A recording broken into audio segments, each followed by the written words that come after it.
ایمان کی خاطر اپنی جان قربان کرنے والی دلیر خاتون، جس نے موسیٰ کی پرورش کی اور بچپن میں انہیں فرعون کے ظلم و جبر سے بچایا۔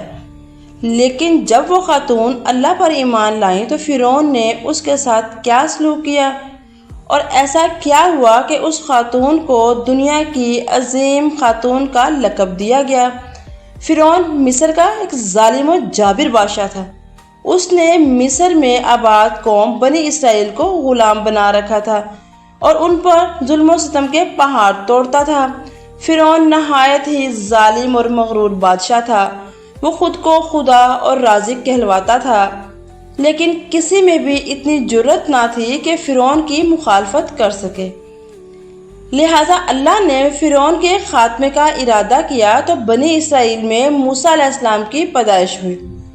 ان دنوں فرعون نے اپنے سپاہیوں کو یہ حکم دے رکھا تھا کہ بنی اسرائیل میں جو لڑکا بھی پیدا ہو اسے قتل کر دیا جائے۔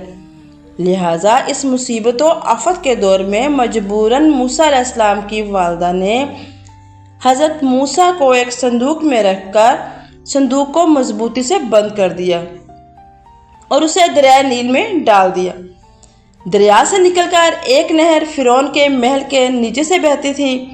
اللہ کی قدرت یہ ہوئی کہ یہ صندوق دریائے نیل سے بہتا ہوا اس نہر میں چلا گیا۔ اس وقت نہر کے کنارے فرعون کی بیوی آسیہ بیٹھی ہوئی تھی۔ وہ ایک نہایت ہی رحم دل اور نیک خاتون تھی۔ وہ کسی بیماری میں شدید قسم کی مبتلا تھی۔ فرعون نے اس کا بہت علاج کروایا مگر وہ ناکام رہا۔ کہتے ہیں کہ کاہنوں اور نجومیوں نے اسے بتایا تھا کہ اے فرعون، ہم پیشن گوئی کرتے ہیں، اس دریا میں سے ایک آدمی تیرے محل میں داخل ہوگا اور اس کے منہ کی رات اس بیمار خاتون کے جسم پر ملی جائے گی تو اسے شفا ہو جائے گی۔ جب نہر میں بہتے اس صندوق پر آسیہ کی نظر پڑی تو اس نے ملازمین کو اسے نکالنے کا کہا۔ جب اس صندوق کو پانی سے نکالا گیا اور اسے کھولا گیا اور ملکہ بچے کو دیکھ کر بہت خوش ہوئی۔ جب ملکہ نے بچے کو دیکھا تو اسے محسوس ہوا کہ جیسے ایک بجلی سی چمکی جس نے اس کے دل کو منور کر دیا۔ آسیہ کے دل میں اس بچے کی محبت پیدا ہو گئی۔ اس بچے کا لعاب جیسے ہی آسیہ کے ہاتھوں پر پڑا تو اس کو شفا ہو گئی۔ فرعون کی بیوی آسیہ کے بطن سے کوئی بیٹا نہ تھا، وہ بے اولاد بھی تھی۔ لہٰذا اس پاک دل خاتون کے دل میں محبت پیدا ہو گئی اس بچے کے لیے۔ اس نے موسیٰ کو گود لے لیا اور اللہ کی قدرت سے موسیٰ علیہ السلام کی پرورش اسی فرعون کے محل میں ہوئی جس نے آپ کے ہاتھوں ہلاک ہونا تھا۔ دراصل لفظ فرعون اس دور میں مصر کے بادشاہ کا لقب ہوا کرتا تھا۔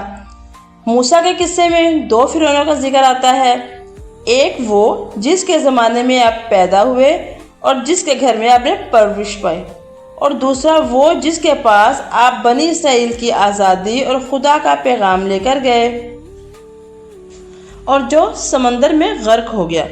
لہٰذا بی بی آسیہ کا خاوند جس نے موسیٰ کو اپنے محل میں رکھا، اس فرعون کا نام رامسیس ثانی بتایا جاتا ہے۔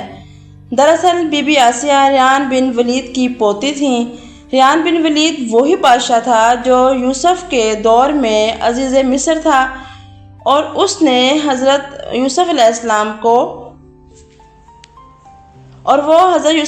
پر ایمان لایا تھا۔ جب مصر پر قبطی خاندان کی حکومت آئی تو فرعون نے اپنی طاقت کے زور پر بی بی آسیہ سے شادی کر لی اور انہیں دھمکی دی کہ اگر انہوں نے شادی سے انکار کیا تو ان کے والدین کو قتل کر دیا جائے گا۔ لیکن شادی کے بعد بھی اللہ نے حضرت آسیہ کو فرعون کے شر سے محفوظ رکھا اور وہ آپ پر قابض نہ ہو سکا۔ کہتے ہیں کہ اللہ نے فرعون کو نامرد بنا دیا تھا، اور بعض نے لکھا کہ فرعون کو ایسی بیماری تھی کہ طبیبوں نے اسے ساری عمر صحبت کرنے سے منع کر دیا تھا۔ فرعون بھی آسیہ کے قریب کبھی نہ جا سکا۔ یہ بھی اللہ کی ایک حکمت تھی تاکہ بی بی آسیہ فرعون کے ناپاک جسم سے محفوظ رہ سکے۔ بہرحال حضرت موسیٰ علیہ السلام کی پرورش فرعون کے محل میں کسی شہزادے یا شاہی فرد کی طرح ہوئی۔ ہر طرح کا آرام اور عیش آپ کو میسر تھا۔ قبطیوں کے درمیان رہنے کے باوجود حضرت موسیٰ علیہ السلام فطری طور پر مختلف کردار کے مالک تھے۔ حضرت موسیٰ علیہ السلام فرعون کے غرور و تکبر اور خدائی کے دعوے کو سخت ناپسند کرتے تھے اور ہمیشہ توحید کے متعلق واضح نصیحت کیا کرتے تھے، جو فرعون اور درباریوں کو سخت گراں گزرتی تھی۔ بہت جلد وہ وقت آ گیا جب اللہ نے حضرت موسیٰ کو نبوت عطا فرمائی اور آپ فرعون کے دربار میں اسلام کی دعوت لے کر تشریف لائے۔ اس وقت فرعون کے مطالبے پر جادوگروں اور موسیٰ علیہ السلام کے درمیان سحر کا مقابلہ ہوا، جس میں حضرت موسیٰ علیہ السلام کا عصا حقیقی سانپ میں تبدیل ہو گیا اور جادوگروں پر حق واضح ہو گیا کہ یہ اللہ کے سچے رسول ہیں اور یہ ہدایت کے لیے بھیجے گئے ہیں، جبکہ فرعون اپنی انا اور غرور پر قائم رہا اور موسیٰ علیہ السلام کی دعوت کا انکار کر دیا۔ اس دربار میں بی بی آسیہ بھی موجود تھیں، لہٰذا جب انہوں نے یہ سنسنی خیز منظر دیکھا تو آپ کے دل میں فوراً حق کا نور چمک اٹھا اور آپ موسیٰ علیہ السلام پر ایمان لے آئیں۔ بی بی آسیہ فرعون مصر کی بیوی اور ملکہ تھیں۔ آپ کے پاس بے شمار مال و دولت تھا، لیکن اس کے باوجود آپ غرور و تکبر سے بے حد دور تھیں، بلکہ آپ کا دل غریبوں کی محبت سے بھرا ہوا تھا۔ آپ دل کھول کر ان پر صدقہ و خیرات کیا کرتی تھیں۔ اس وجہ سے آپ کو ام المساکین بھی کہا جاتا تھا، کیونکہ بی بی آسیہ اپنے شوہر رامسس کے ظلم و ستم سے واقف تھیں، اس لیے اپنے ایمان کا اظہار نہ کیا۔ آپ چھپ چھپا کر اللہ کی عبادت کیا کرتی تھیں اور اللہ سے یہ دعا کرتی تھیں کہ اے اللہ فرعون اور اس کے عمل سے نجات دے، میں اس کی کفریہ حرکتوں سے بیزار ہوں۔ حضرت آسیہ خفیہ طور پر موسیٰ علیہ السلام کے خدا کی عبادت کرتی تھیں اور دعا استغفار میں مصروف رہتی تھیں۔ آخر ایک دن فرعون کو اس بات کی خبر ہو گئی تو اس نے اس روز اپنے درباریوں سے کہا کہ کیا تم لوگوں کو میری بیوی کی کچھ خبر ہے؟ تم لوگ اس کے متعلق کیا جانتے ہو؟ سب نے کہا کہ بی بی آسیہ بہت نیک دل خاتون ہیں، انہوں نے ان کی بہت تعریف کی، ان کی بھلائیاں بیان کی۔ فرعون نے کہا کہ کیا تم لوگوں کو یہ نہیں معلوم کہ وہ میرے سوا کسی دوسرے خدا کو مانتی ہیں؟ لہٰذا فرعون نے حضرت آسیہ کو دربار میں بلایا اور ان سے دریافت کیا کہ تم کسے اپنا معبود مانتی ہو؟ حضرت آسیہ نے بڑی دلیری اور جذبہ ایمانی سے جواب دیا کہ میں موسیٰ کے رب کو مانتی ہوں، جو میرا، تیرا اور ہم سب کا رب ہے۔ فرعون اس بے باک جواب پر سیخ پا ہو گیا اور سارے شہر میں یہ خبر عام ہو گئی کہ فرعون کی بیوی اور ملکہ نے فرعونی طور طریقے کو ٹکراتے ہوئے موسیٰ کے رب کو قبول کر لیا ہے۔ تو فرعون نے بی بی آسیہ کو سمجھا بجھا کر، ترغیب دلا کر اور ڈرا دھمکا کر موسیٰ کے دین کو چھوڑنے کا کہا۔ جب اس نے حضرت آسیہ کے مضبوط چٹان جیسے جذبے کو دیکھا تو اس نے ظلم و بربریت سے کام لینے کی ٹھان لی۔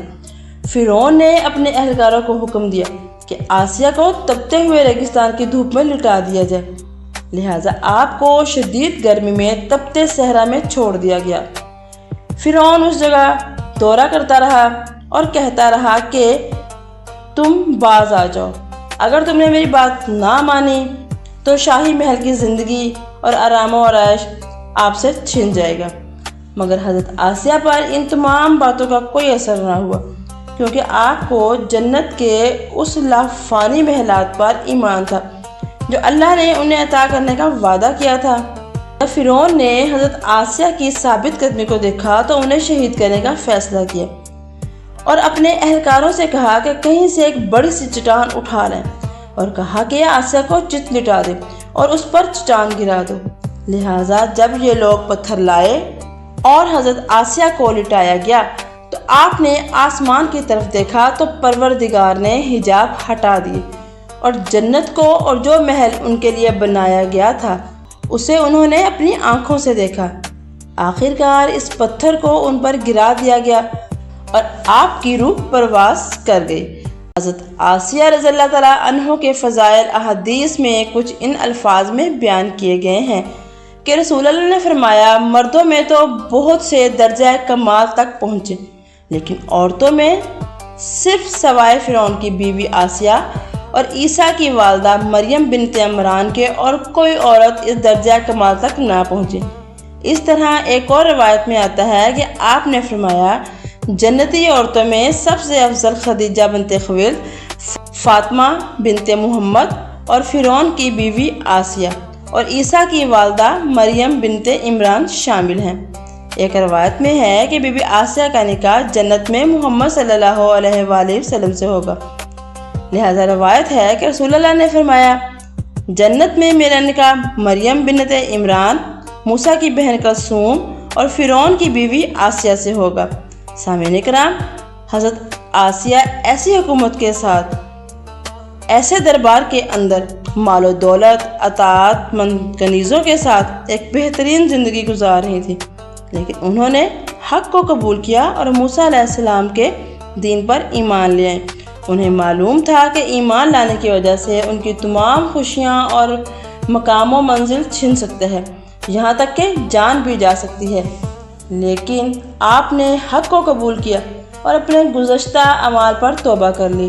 بلا شبہ توبہ قبول کرنا اور ایمان پر مضبوطی سے قائم رہنا کوئی آسان کام نہیں۔ جو شخص بھی اس دنیا کی مشکلات سے گزر کر اللہ کی اطاعت کرے گا اور انسانوں کی بجائے اللہ سے ڈرے گا، تو آخر میں اسے بہترین لافانی زندگی دی جائے گی۔